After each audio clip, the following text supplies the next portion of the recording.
É possível separar a vida privada, a vida pessoal de um artista, de um escritor, de um filósofo da sua obra?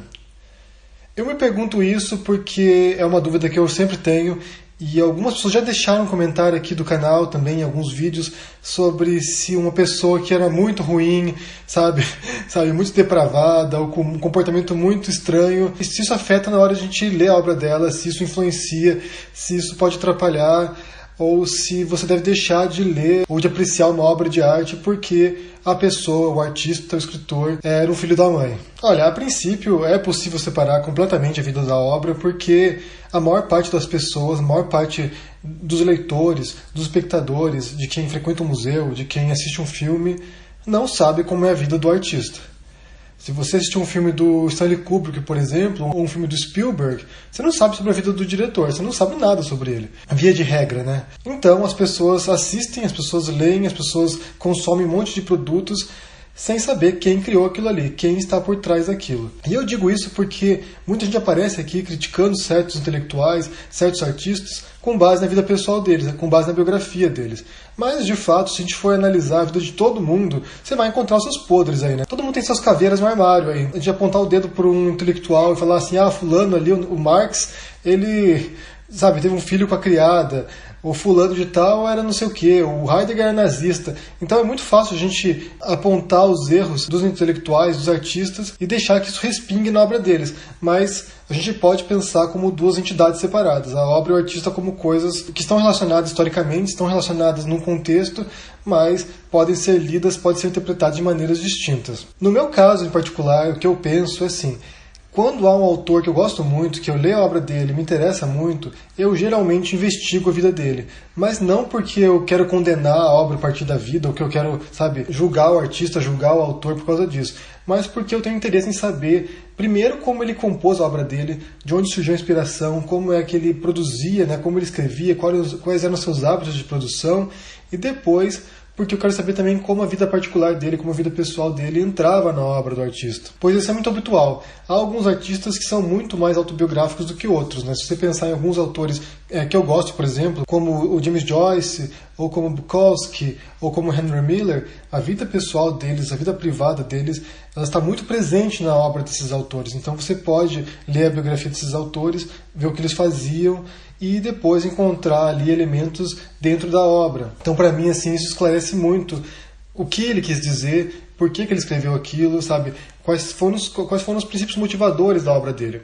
Mas não é obrigatório, você pode pegar um autor como Henry Miller e ler só o livro dele, ler só, Trópico de Câncer, sem saber nada sobre a vida do escritor, sem saber nada sobre o que ele fazia. Você pode fazer isso. A obra ela é independente, você pode analisá-la apenas dentro do seu próprio mundo, do seu próprio universo, da sua própria estrutura, sua própria linguagem, sua própria história, os próprios personagens. Você não precisa relacionar à vida pessoal do autor, ou ao contexto histórico também. Muita gente lê Homero hoje em dia, ou mesmo a Bíblia, se for pensar, lê esses livros e não pensam no contexto de onde elas surgiram. Eles simplesmente retiram do contexto e leem o que está escrito ali e interpretam com base na sua interpretação contemporânea daquilo. Pode ser um equívoco em alguns sentidos, mas também é uma possibilidade e não tem nenhum problema nisso. Então, para mim, a vida pessoal do escritor não precisa necessariamente contaminar a obra dele.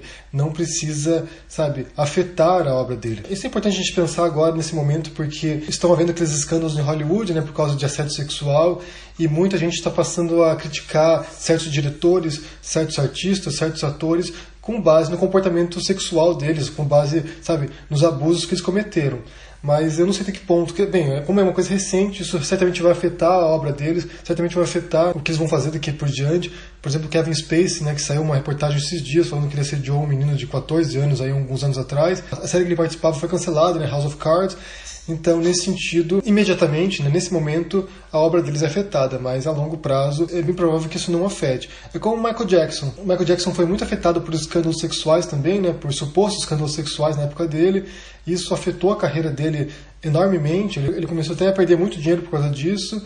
E depois da morte dele, isso aí foi posto de lado e foi recuperada a obra dele, a obra musical dele, a obra, os clipes dele, que realmente foram revolucionários. Então, nesse sentido, você pode desvincular a obra do autor. Por exemplo, o autor que eu estudei na faculdade, né, o filósofo que eu estudei na faculdade, que fez a minha monografia, que foi o Martin Heidegger, que é um dos mais importantes autores alemães do século XX, e ele esteve muito associado ao nazismo durante os anos 30. Ele foi escolhido para ser reitor da universidade pelo partido nazista. Então havia uma grande dúvida se ele realmente acreditava naquilo, se ele realmente aprovava a política nazista, se ele, compartilhava dos ideais de Hitler. E durante muitos anos, depois da guerra, vários outros intelectuais, amigos pessoais dele, lutaram para redimir a imagem dele, né? Uma delas foi a Hannah Arendt, que foi amante dele, que foi aluna dele também, e é uma grande intelectual também. Foi uma que tentou reabilitar a imagem dele nos Estados Unidos e no mundo inteiro, e conseguiu. Então, durante um bom tempo, as pessoas deixaram de associar a imagem dele com o nazismo. Recentemente, foram lançados Cadernos Negros, que são os diários do Heidegger, e ali se pode perceber que ele realmente compactuava com o nazismo e acreditava naquilo. Então ele era um autor nazista, mas a obra dele não perde relevância por causa disso, porque ele é um grande filósofo. A obra principal dele, que é Ser e Tempo, foi escrito antes do nazismo, então ele não tinha nada a ver com o nazismo quando escreveu sua obra-prima. Então a gente não pode ficar pensando nisso.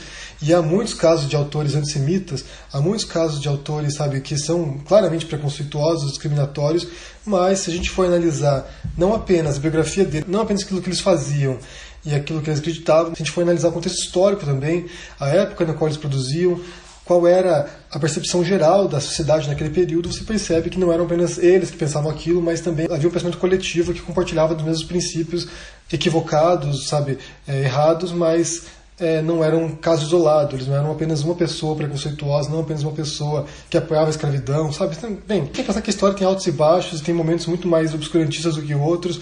Você pode pegar casos de grandes intelectuais, de grandes escritores, de grandes políticos que tinham uma filosofia completamente inapropriada para os nossos dias. Mas isso não reduz a importância histórica e nem cultural dessas pessoas. Eu quero saber a opinião de vocês sobre esse assunto. Se vocês acham que um personagem histórico, né, um autor, um escritor, um filósofo que tivesse uma vida muito desregrada, uma vida muito irregular, uma vida que seria imoral, se isso afetaria a obra dele, se vocês deixariam de ler um autor sabendo que ele era, um pedófilo, um psicopata, um racista, alguém preconceituoso. Deixe no comentário aqui embaixo, deixe o joinha se gostou desse vídeo, assine o canal se não ainda e se vê por aí. Abraço e até mais. Tchau!